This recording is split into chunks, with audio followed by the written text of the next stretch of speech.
মাওলানা নিজামী যখন তাকে ফাঁসির কাস্টে নেওয়া হয় তখন ওনাকে বলা হয়েছিল যে দোষ স্বীকার করার জন্য। তিনি বলেছেন আমি কোনো ভুল করি নাই, আমি কোনো ভুল করি নাই, আমি কার কাছে দোষ স্বীকার করব? আমি ভুল করি নাই, আমি কারো কাছে দোষ স্বীকার করব না। মাওলানা নিজামী তার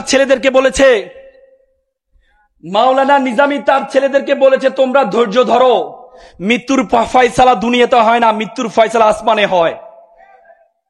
সেই মাওলানা মতিউর রহমান নিজামী এ দেশকে সুন্দর করার জন্য তার তাজা রক্তটুকু বিলীন করেছে। তোমরা যারা জেনজি, তোমরা ম্যাচিউরড। যার ওয়াইফ একটা বই লিখছেন, যে বইয়ে মাওলানা নিজামীর নাম লিখে নাই, যার ওয়াইফ মামলা করেছে সেই মামলা মাওলানা নিজামীর নাম নেই। যুদ্ধ অপরাধী 30,000 যুদ্ধ অপরাধীর তালিকার মধ্যে মাওলানা নিজামীর নাম ছিল না। 35-40 বছর পরে উদ্ভব হলো তার বিরুদ্ধে যুদ্ধ অপরাধী এবং মানবতা বিরোধী অপরাধের মামলা দেওয়া হলো। তো সুতরাং তোমরা যারা জেনজি আছো, তোমাদের জানা উচিত যে দুইজন সাক্ষী দিয়েছেন, বুদ্ধিজীবীর মধ্যে একজন ছিল তার ওয়াইফ 1972 সালে একটা মামলা করেছিলেন। সেই মামলায় মাওলানা নিজামীর নাম ছিলেন না। উনি একটা বই লিখেছেন, যে বইও মাওলানা নিজামীর নাম ছিলেন না। কিন্তু পরবর্তীতে শুধুমাত্র যখন একটা অবস্থা ভালো তৈরি হয়েছে, শুধুমাত্র তাকে রাজনীতি থেকে মাইনাস করার জন্য পরবর্তীতে নতুন করে বুদ্ধিজীবীর হত্যার একটা মিথ্যা প্রোপাগান্ডা দিয়ে, তিনি ঢাকা বিশ্ববিদ্যালয়ের মেধাবী ছাত্র ছিলেন।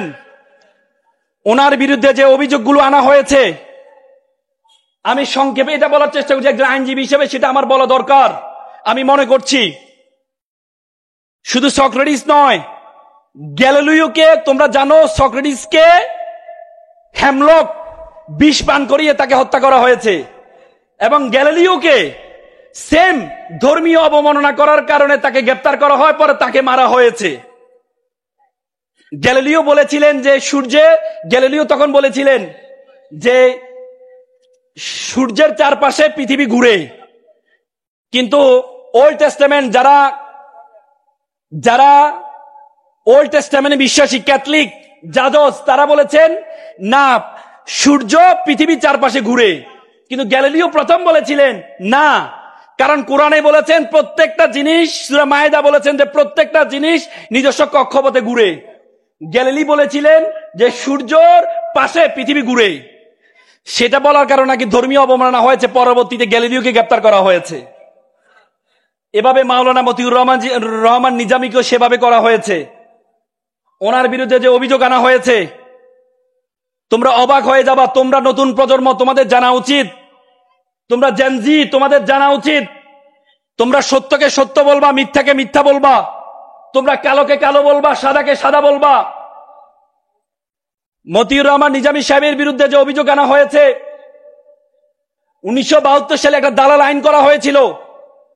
1972 সে দালাল আইনটি করা হয়েছিল, সে দালাল আইনে 195 জন যুদ্ধ অপরাধী ছিল। সে প্রথমে 195 জন যুদ্ধ অপরাধীকে সিমলা চুক্তি, দিল্লি চুক্তির মাধ্যমে পাকিস্তানে হস্তান্তর করা হয়।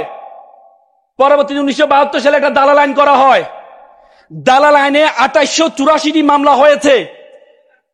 2884টি মামলা হয়ে সেখানে প্রায় 745 জনকে সাজা দেওয়া হয়। পরবর্তী 1975 সালে সে 775 জনকে বঙ্গবন্ধু শেখ মুজিবুর রহমান তাদেরকে ক্ষমা করে দেয়। যে 2884টি যে মামলা হয়েছে, একটা মামলার মধ্যে মাওলানা মতিউর রহমান নিজামীর নাম ছিল না। ওনারা যখন ওনার বিরুদ্ধে কোনো এলিগেশন পাচ্ছেন না, তখন বলেছে সুপিরিয়র রেসপন্সিবিলিটি। উনি 1971 সালে ইউনাইটেড পাকিস্তানের একটি ছাত্র সংগঠন ছিল জমিয়ত তোলাবা, সেটার প্রেসিডেন্ট ছিলেন। তোমরা জানো শেখ মুজিবুর রহমান 1948 সালে একটি দল গঠন করেন, সেটিতে পাকিস্তান মুসলিম ছাত্রলীগ, সেটিও ইউনাইটেড ছিলেন পুরো পাকিস্তানে। যেহেতু তখন একটা দেশ ছিল, মাওলানা নিজামী সাহেব সেইটি ছাত্র সংগঠনের প্রধান ছিলেন। ওনাকে বলা আছে যেহেতু উনি প্রধান ছিলেন, এজন্য সুপিরিয়র রেসপন্সিবিলিটি হিসেবে ওনার দায়িত্ব বর্তায়, এজন্য উনি নাকি বুদ্ধিজীবীদেরকে হত্যা করেছেন।